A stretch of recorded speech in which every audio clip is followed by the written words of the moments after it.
하나님 아버지, 귀한 자리 불러주셔서 또 빈들의 마른 풀같이 우리 심령이 성령으로 날마다 부어지게 하시니 감사를 드립니다.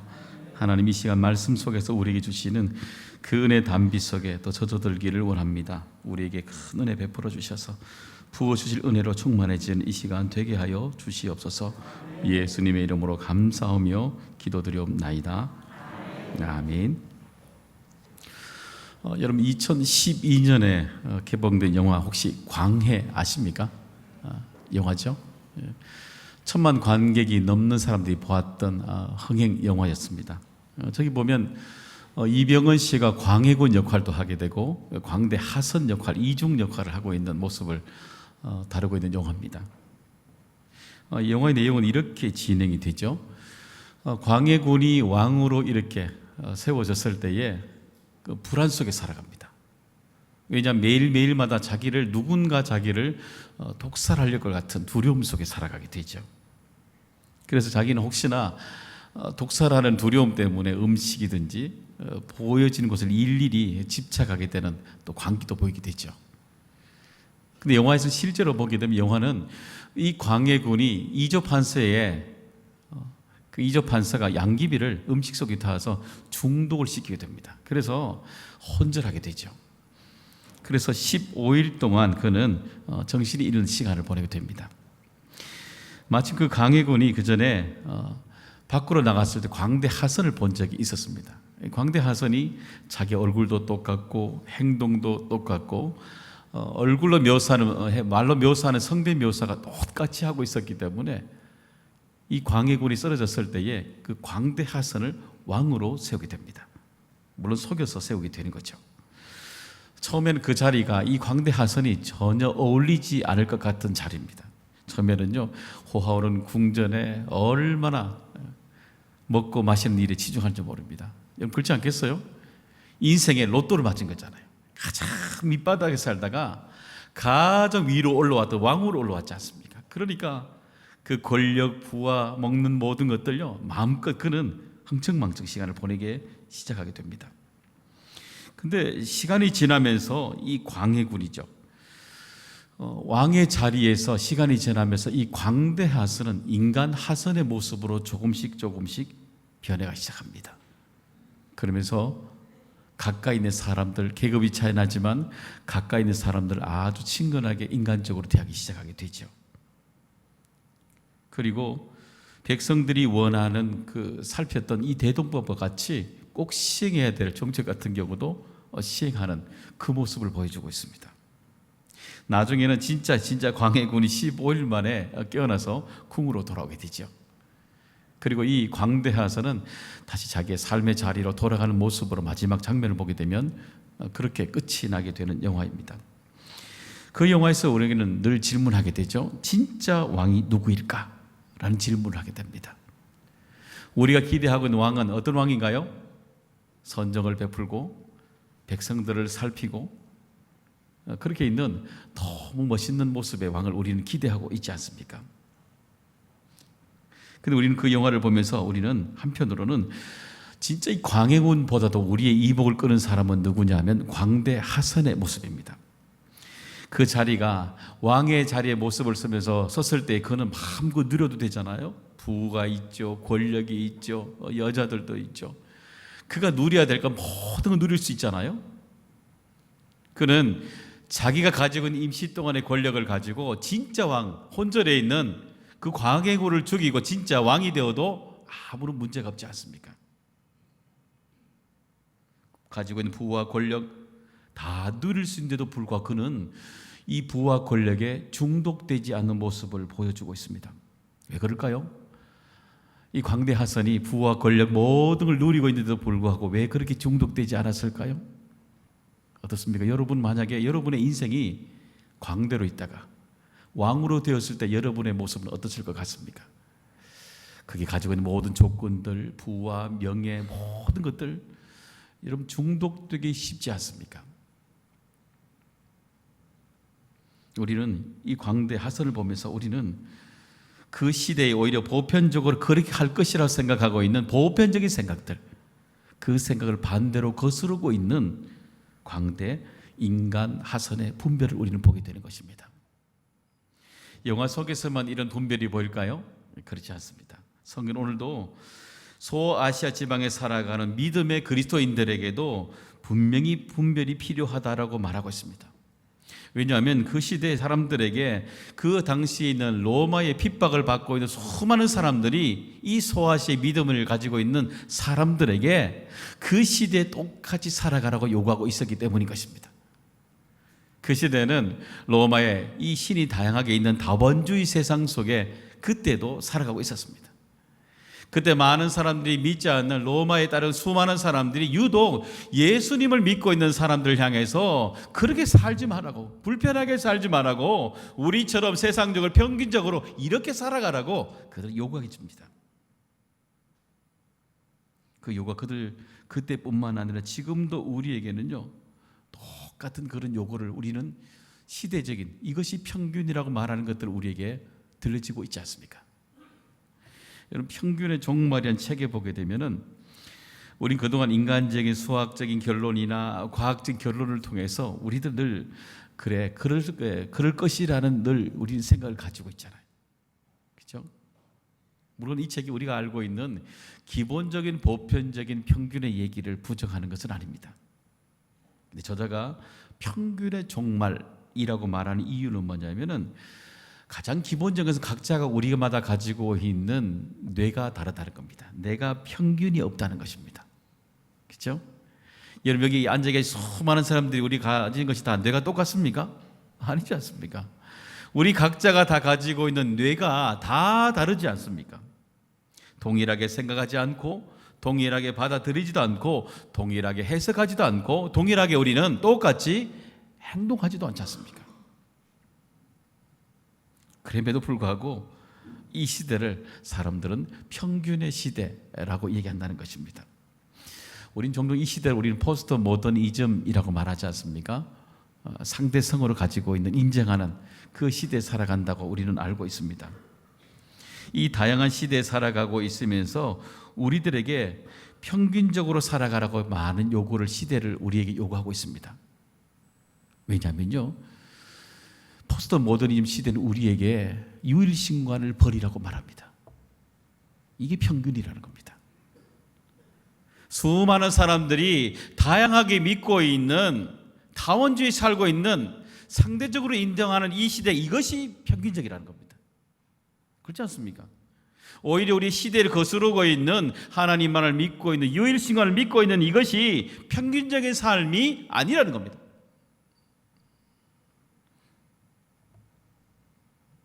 이 시대에 맞지 않고 버리라는 것입니다. 삶의 방식도 우리에게 평균적으로 안 맞다는 겁니다.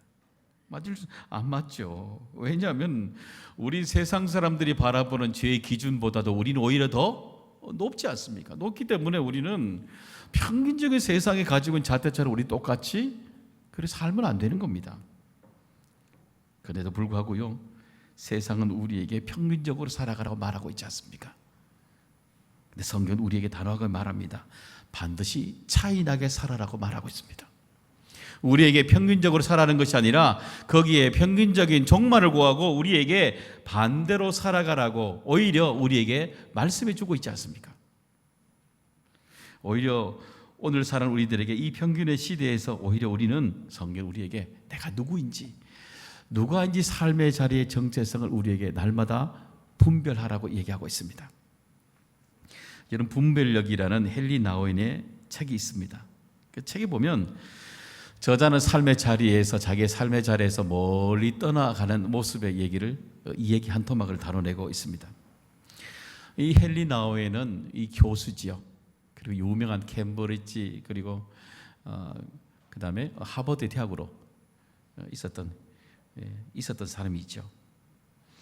근데 그는 그 삶의 교수로 있으면서 쉬없는 삶의 연속을 하면서 굉장히 지쳐 있었나 봅니다. 그래서 그는 그 지침을 읽고 프랑스 장애인 공동체를 방문하게 되죠.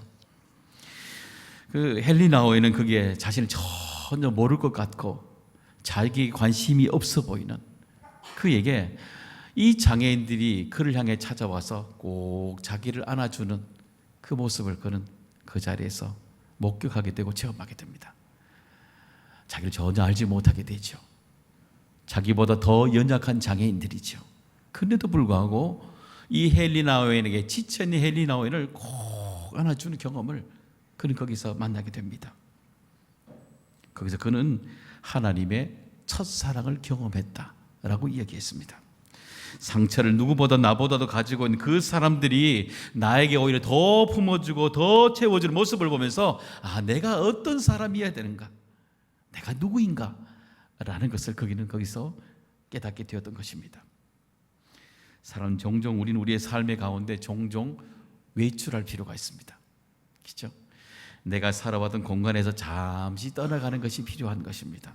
여러분, 그러기 위해서 우리는 이 8월 달에 되면 어김없이 우리는 휴가를 가지 않습니까? 다른 장소, 다른 사람, 그죠? 다른 시간대에 가서 우리는 내가 아닌 그곳에서 우리는 잠시 동안의 휴가를 맞이하게 되지 않습니까? 우리 잠시 내 삶에 걸어왔던 내가 생각하는 기준의 틀을 우리는 과감하게 깨어보내게 되지 않습니까? 그런 것처럼 요한계시록이라는 믿음의 성도들에게도 하나님이 과감하게 그들의 삶의 시선을 돌리게 하신 것이 여기에 있는 것입니다. 그러다 눈앞에 보이는 수많은 고난들, 갈등들, 핍박들, 수많은 모습이 이것이 강해지니까 그들의 모든 시선은 현재형으로 바라보고 있는 것입니다. 그렇기 때문에 요한계시록을 통해서 하늘의 문을 여시고 이 땅이 아니라 믿음의 핍박을 당하고 있는 이 소아시아에 있는 믿음의 사람들에게 그들이 전혀 생각하지 못했던 하늘을 바라보라는 겁니다. 하늘의 장소를 바라보라는 겁니다. 하늘의 장소에 사람을 보라는 것입니다. 하나님이 움직이시는 세상에 그들이 바라보지 못했던 시간을 바라보라는 것입니다. 믿음의 외출을 해보라는 것입니다. 하나님이 예비해 놓으신 하늘의 이야기, 하늘의 준비하심을 그들이 만나보라는 것입니다. 왜냐하면 매일마다 우리의 삶 속에 고난이 우리를 가두어 두지 않습니까? 매일마다 우리의 삶의 모순들이 우리의 삶에 우리를 꼭 가둘 때가 많이 있잖아요. 그렇기 때문에 오늘도 우리는 낯선 곳에서, 낯선 시간 속에서, 낯선 사람 속에서 우리는 종종 내가 누구인지를 우리는 찾아가게 되는 것입니다. 자신에게 여러분 다 휴가를 주시기를 바랍니다. 휴가, 우린 그 바로 우리 자신을 돌보는 셀프 케어가 시작이 되는 것입니다. 그럼 어떻게 하면 이 분별이 어려운 이 평균을 요구하는 이 시대에 우리 오히려 역행하면서 분별하는 그리스도인으로 살아갈 수가 있을까요? 그것은 바로 참과 거짓을 날마다 분별하며 살아가는 것입니다. 오늘 본문의 내용들은 7 나팔의 심판 중에서 5번째 나팔 심판에 나오는 내용이 되는 겁니다. 이게 보여지는 것을 보면 우리에게 참과 거짓을 분별히 얘기를 다뤄내고 있습니다. 2절을 한번 보실까요? 2절 한번 보시게 되면 여러분 한번 성경도 보시면 따라오세요. 2절 보시면 그가 무저갱을 뭐라 그래요? 연히라고 말합니다. 누가 여시는 거예요? 하나님이 여시는 거예요. 하나님이 무저갱을 열었다라고 말씀하고 있습니다. 여러분, 갱이란 단어는 뭐냐면 구멍이란 단어예요. 무저란 단어는 뭐냐면은 바닥이 없는 깊이를 말하는 겁니다. 바닥이 있어야 끝이 있잖아요. 바닥이 없다는 뭐냐면 끝이 없는 낭떠러지 구멍이라는 겁니다. 그러니까 이 무저갱은 뭐냐면 하나님이 사탄을 가두어 두신 그 장소를 무저갱이라고 얘기한 겁니다. 그런데 하나님이 도저히 하나님이 열어주시면 열어 나오지 못할 이 무저갱으로부터 하나님이 이 땅 가운데 마지막 심판 때에, 종말 때에 잠시 사탄을 이 땅 가운데 활동하도록 허용하신다는 겁니다. 조건이 있어요. 조건이. 그런데 3절 한번 먼저 보시겠어요? 3절 한번 더 보시겠어요? 여러분 성경을 보시면 황충이라고 나와 있습니다. 또 황충이 나와 있죠. 황충 그러면 메뚜기를 말하는 것입니다. 이것은 출애굽기 10장에 나오는 8번째 재앙을 다루고 있습니다. 여러분 메뚜기 그럼 여러분에게는 두려움 대상입니까? 아마 안 그럴걸요. 아마 메뚜기 그럼 여러분 아마 시골에 있는 분들 아마 구워 먹는 대상 아닙니까? 그렇죠? 그 대상일 겁니다. 그런데 성경을 보게 되면 메뚜기는 어떤 것이냐면 두려움의 대상입니다. 그래서 출애굽기 10장에 보면 8번째 재앙을 통해서 온 이 애굽 땅에 메뚜기로 덮여들 때 온 나라 사람들이 두려움에 떨게 되지 않습니까? 그래서 이 메뚜기가 몰려올 때마다 고대 사람들은 두려움을 느끼는 존재, 그게 바로 황충 메뚜기가 되는 겁니다. 또한 영적으로 보시게 되면 마지막 때 풀려나서 인간들을 다 공격하게 되는 영적으로 악한 존재들을 말하기도 하는 것입니다. 5절 한번 보시면 구체적인 조건이 나옵니다. 5절 한번 보시게 되면은 그러나 그들을 죽이지는 못하게 하시고 5달 동안 괴롭게만 하게 하시는데 그 괴롭게 함은 전갈이 사람을 쏠 때에 괴롭게 함과 같더라. 여기 보시면 기간을 5달 동안이라고 한정이 되어 있습니다. 그렇죠? 여러분, 우리가 볼 때는 우리 메뚜기가 5달이 우리에겐 잘 이해가 되지 않습니다. 그런데 이 말씀을 받고 있는 그 현장에 있는 유대인들은 굉장히 이해가 쉽습니다. 왜냐하면은 이 메뚜기가 팔레스타인 지역에 가장 많이 나는 때가 언제냐면은 봄에서부터 가을까지입니다. 이 5개월 동안에 걸칠 때에 메뚜기가 가장 많이 일어나는 기간입니다. 그러니까 이 5개월, 그러면요 두려움의 기간이기도 하지만 5개월의 이야기가 그들은 잘 이해가 되는 것입니다. 또 다르게 보게 되면 영적인 의미에서는 이 10이 요한계시록을 풀어갈 때마다 완전수입니다. 10 그러면 10의 절반이 5가 되는 거죠. 그러니까 5라는 것은 뭐냐면은 5개월의 의미도 있지만 절반 부족의 의미도 여기에 있는 것입니다. 그러니까 하나님이 이 메뚜기를 통해서 옛날에 출애굽 때에 애굽 사람들과 이스라엘 사람들을 구별했지 않습니까? 그런 것처럼 말세의 종말 때에 이 메뚜기를 통해서, 이 황충을 통해서 어떻게 해요? 믿음의 사람들과 믿지 않는 사람들을 또한 구별하신다는 것입니다. 몇 개월 동안요? 이 5개월 동안. 부족한 그 달 동안 하나님이 그 심판하실 때에 구별하시겠다는 것입니다. 더욱이 보시면 대상도 분명히 구별하시죠. 4절 한번 보시면 읽어보겠습니다. 읽어볼까요? 4절에 그들에게 이르시되 땅에 풀이나 푸른 것이나 각종 수목은 해하지 말고 오직 이마에 하나님의 인침을 받지 아니한 사람들만 해하라 하시더라. 여기 인침이라고 되어 있잖아요. 인이라고 되어 있는 것은 뭐냐면 소유권을 주장할 때입니다. 그러니까 우리가 도장을 찍을 때 어떻게 해요? 소유권을 주장하지 않습니까? 똑같은 의미입니다. 인이라는 단어가. 그러니까 벽두기가 황충이 이렇게 공격할 때 그 5달 동안 하나님께서 어떻게 구분하시냐면 인침을 받지 아니한 사람들, 이 사람 다른 말하면 하나님을 믿지 않는 사람들 되는 겁니다. 그러니까 이 황충이 공격할 때 하나님의 자녀가 된 믿음의 사람들과 믿지 않는 사람들을 구별하시겠다는 것입니다. 그러니까 예전에 출애굽을 할 때 6월절에 어린 양의 그 피를 통해 문설주의 바른 과정과 피가 없는 애굽 사람과 이스라엘 사람들을 구별하시듯이 종말에도 하나님이 무엇을요? 믿음으로 구별하시겠다는 겁니다. 믿음으로.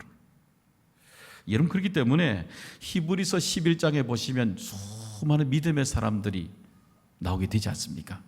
거기 보면 우리가 알고 있는 아브라함, 이삭, 그죠? 요셉, 야곱, 다니엘, 노아 다 나오지 않습니까? 그런데 그 사람들이 보게 되면 하나같이 믿음의 믿음으로 얼마나 멋있게 살아갔습니까? 우리들의 눈에는 그 사람들이 살아간 행적이 먼저 보이겠지요. 그런데 히브리서 11장은 우리에게 그 뒤를 보라고 말하지 않습니다. 히브리서 11장에 그들을 가리킨 단어는 똑같습니다. 뭐라고 되어 있던가요? 앞에? 믿음으로 아브라함은, 믿음으로 모세는, 믿음으로 다니엘은, 믿음으로 사무엘은 다 믿음입니다. 다시 말하면 우리 하나님께서 우리에게 주목하는 단어는 뭐예요? 우리에게 믿음이 있냐는 것입니다. 어떤 일을 행하든 어떤 부를 쌓든 명예를 쌓든 얼마나 놀라운 일하든 그것이 믿음이 없다면 아무것도 아니라는 겁니다. 그렇기 때문에 말세와 가까워질수록 우리에게 질문이 뭐예요? 믿음이 있느냐는 겁니다. 믿음이 있느냐는 겁니다. 믿음이 있느냐? 정말 믿고 있는가? 그것을 우리에게 반복적으로 계속해서 우리에게 묻고 있는 것입니다. 왜냐고요? 이게 구별되는 것이니까요.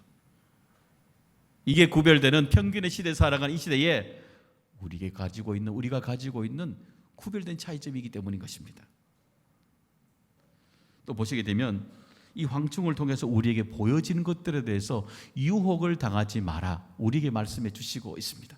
왜냐하면 이 황충의 메뚜기가 그냥 보이는 황충과 메뚜기의 모양을 가지지 않고 있기 때문입니다.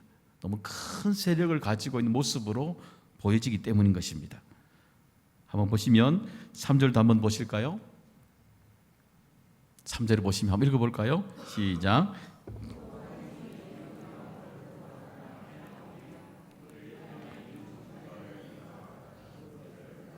네, 저기 보시면 정갈의 권세와 같은 권세를 받았더라. 7절 한번 볼까요? 7절에 한번 띄워보시면 7절에 보시면 전쟁을 위하여 보시면 준비할 말들 갖고 보이십니까? 그 머리에 금 같은 관 비싼 것을 썼으며 그 얼굴은 사람의 얼굴 같고, 그렇죠?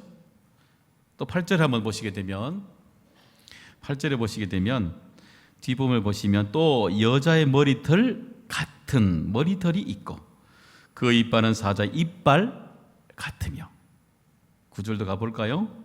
또 철호심경 같은 호심경이 있고 그 날개들의 소리는 병과 많은 말들이 전쟁터로 달려 들어가는 소리 같으며, 그죠? 여기 보시면 반복되는 단어가 무엇이 보입니까?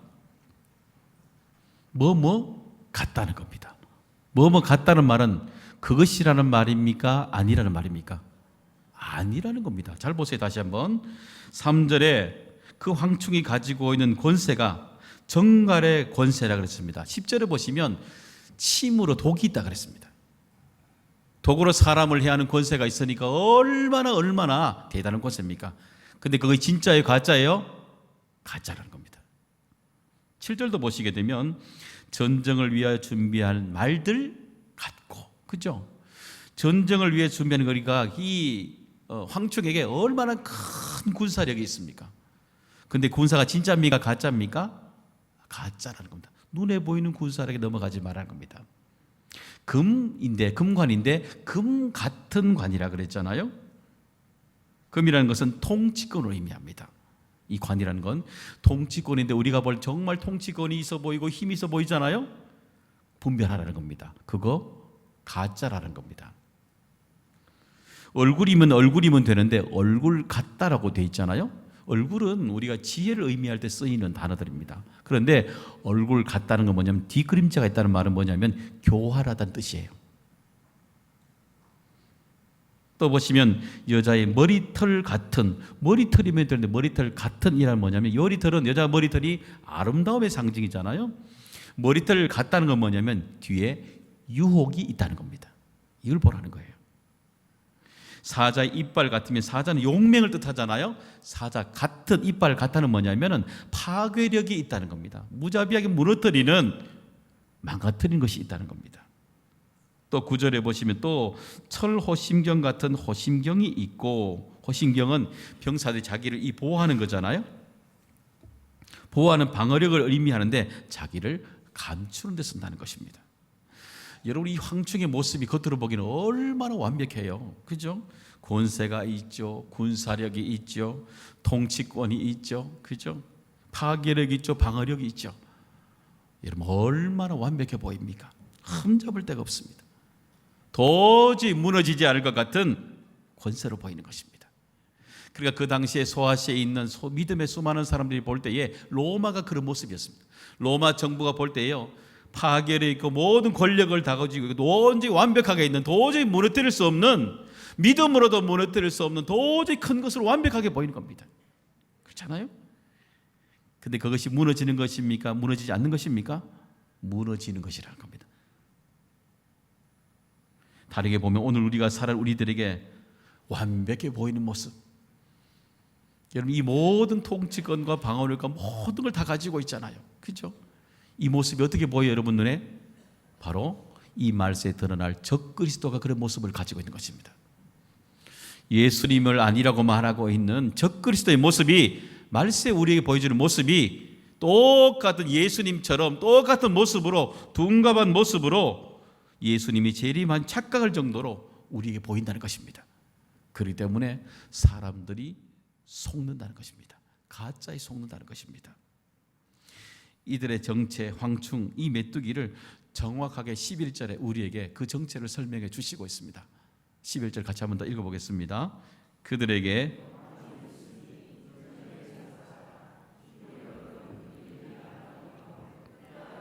아볼론이더라. 두 개로 설명하고 있죠. 히브리어와 헬라어로 이 정체를 설명하고 있습니다. 뜻은 똑같습니다. 파괴자, 살인자라는 뜻입니다. 다른 말로 사탄이라는 의미하는 겁니다. 여러분, 그런데 왜 이 사탄을 히브리어와 헬라어로 설명해 주고 계실까요? 그 이유는 뭐냐면 이 히브리어의 이 묵시적인 비유들은 유대인들은 다 그 당시에 알아듣는 이야기입니다. 지금 이 땅에 살아가는 믿음의 백성들 해석하면 우리도 다 알아들을 수 있는 얘기입니다. 그런데 그 당시에 믿음에 있지 않는 수많은 사람들이 헬라어로 기록되어 있지 않으면 헬라권에 문화 있는 사람들은 읽을 수도 없고 볼 수도 없는 겁니다. 그러니까 그들에게, 믿음에 있던 수많은 사람들에게 말세 보여주신 것이 무엇인지 이 말씀을 통해 들으라는 것입니다. 분별하라는 것입니다. 이 땅을 살아 우리들에게, 믿음에 있는 우리뿐만 아니라 믿음에 없는 수많은 사람들에게도 말세 일어날 이 7번째 중에 5번째 이 심판의 내용들을 듣고 분별하라고 우리에게 말씀해 주고 있는 것입니다. 사랑하는 여러분, 진짜가 아닌 비슷한 것을 경계하시기 바랍니다. 아셨죠? 우리가 진짜를 우리는 봐야 되는 것이 비슷한 것을 여러분 우리는 믿으면 안 되는 겁니다. 이 시대에 참과 거짓을 분별하는 기관들이 얼마나 많이 있어요? 죄가 유무를 따지는 검사, 판사들, 보석이 있으면 보적 감별사들 얼마나 많이 있습니까? 여러분, 그런처럼 우리의 영혼을 누가 분별하겠습니까? 누가 판별하시겠어요? 우리의 인생의 마지막 끝자락에 넘어가게 되는 영혼의 마지막 자리 누가 분별하시겠어요? 누가 판별하시겠어요? 그건 바로 하나님만이 하시는 일인 것입니다. 여러분, 그렇기 때문에 오늘도 우리에게 주신 믿음으로 우리는 이것을 분별하게 되는 것입니다. 여러분, 믿음 같은 것이 되면 안 됩니다. 믿음이어야 하는 것입니다. 그리스도인처럼이면 안 됩니다. 우리는 그리스도인입니다. 비슷한 게 아니에요. 우리는 믿음으로, 그리스도인으로 우리는 여전히 해석하고 살아가야 되는 것입니다. 100년을 살아보니 라는 그 책의 뒷부분에 나오는 저자 얘기 한 토막의 얘기가 있습니다. 거기 보게 되면 쇼펜하우어는 젊었을 때는 자유를 외치지만 늙으면 운명론자가 된다. 세상적으로 말하면 지혜롭게 된다. 이 표현이 되는 거예요. 니체로 말하게 되면 니체는 잡스러운 삶을 버리면 초인이 된다 라고 얘기했습니다. 근데 이들 모두 공통점은 마지막에 인생에 주어진 죽음의 문제 아무도 해결 못했습니다. 왜냐하면 우리들이 가는 길은 운명의 길이 아닌 하나님이 만들어 놓으신 섭리의 길들, 인도하심의 길을 우리는 걸어가는 사람들이기 때문인 것입니다. 그래서 우리는 날마다 하나님의 그 섭리를 알기를 원하고 우리는 그것을 따라 그 길을 걸어가고 있기 때문인 것입니다. 사랑하는 여러분, 그렇기 때문에 오늘도 우리는 그 섭리의 길을 분별하면 날마다 세상적으로 보여지는 방법의 평균이 아니라 하나님이 구별해 놓으신 그 길을 따라 우린 여전히 분별하며 살아가야 되는 것입니다. 진짜 인생 살아가는 것입니다. 진짜 믿음으로 살아가는 것입니다. 진짜 신앙생활을 살아가는 것입니다. 이번 한 주간 우리 모두는 다시 분별의 현장에 들어가겠지요. 아마 세상적으로 보게 되면 실패로 보이겠죠. 그런데 사실 그게 실패가 아닙니다. 믿음에는요, 실패가 없어요. 단지 우리는 믿음을 지키는 과정 속에 살아가는 것이고 분별을 사용하는 과정 속에 우리는 여전히 살아가게 되는 것입니다. 그래서 이번 한 주간 우리에게 운명이 아닌 하나님이 주시는 이 섭리의 길을 믿음으로 분별하고 우리가 그리스도인으로 살아가는 복된 날 될 수 있기를 주님의 이름으로 축원합니다. 우리 같이 한번 찬양으로 고백하겠습니다.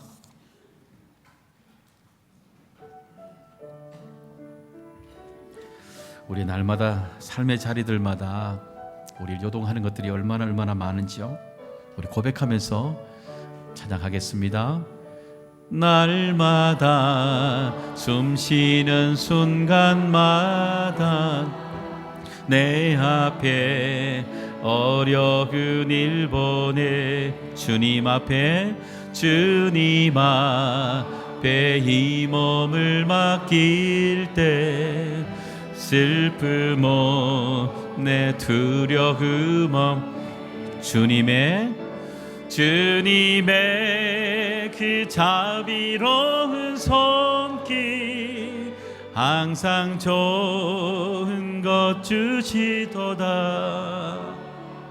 사랑스레 아픔과 기쁨을 수고와 평화와 날마다 주님 내 곁에 날마다 주님 내 곁에 계셔 자비로 날 감싸 주시네. 주님 앞에 이 몸을 맡길 때 힘주시 내 위로 어린 나를 품에 안으시사 항상 평안함 주시도다. 내가 살아 숨을 쉬는 동안 살피신 다 약속한 인생의 어려운 순간마다 주의 약속 생각해보네.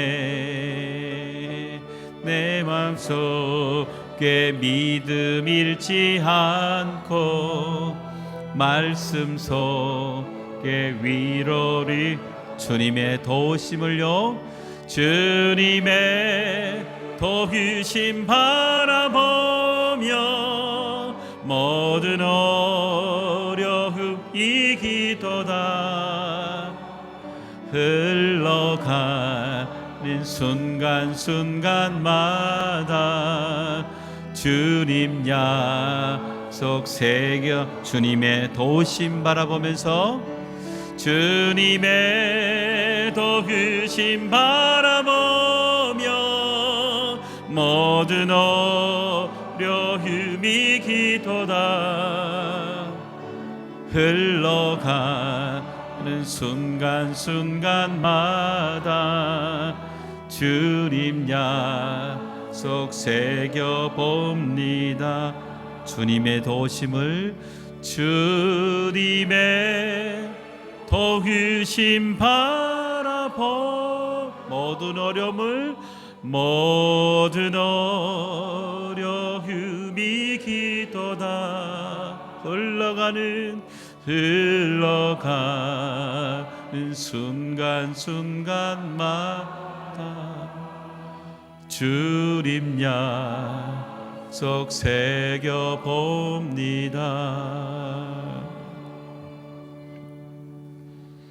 하나님 아버지, 날마다 우리에게 믿음으로 살아가는 수많은 백성들의 걸음을 기억하여 주시기를 원합니다. 오늘도 이 예배를 드리며 하나님 앞에 분별하며 이 제단 앞에 하나님 앞에 예배를 드릴 모든 권속들을 기억하여 주시고, 특별히 하나님 오늘도 짐상 가운데 분초마다 일어나고 있는 고통의 한가운데를 지나가고 있는 문강희 집사님의 고통을 기억하여 주시고, 아버지여 깨끗하게 치유하여 주시고, 주여 이 시간에 하늘 문을 여시고 백성에게 부어주실 하늘의 신령한 은혜 아버지여 부어 주시옵소서. 하나님, 특별히 수많은 백성들 가운데 가정에 또 일터 가운데 여전히 하나님의 은혜 손을 붙잡고 살아가길 원하는 연약한 백성들도 많이 있사오니 각 가정들마다 찾아가 주시고 오늘 이곳에도 찾아와 주셔서 하나님 앞에 엎드린 수많은 간구가 오늘도 이 땅에 세상의 방법으로 살아가지 아니하는 이들에게 하늘의 신령한 은혜로 갚아 주시옵소서. 예수님의 이름으로 축복하며 간절히 기도드리옵나이다. 아멘.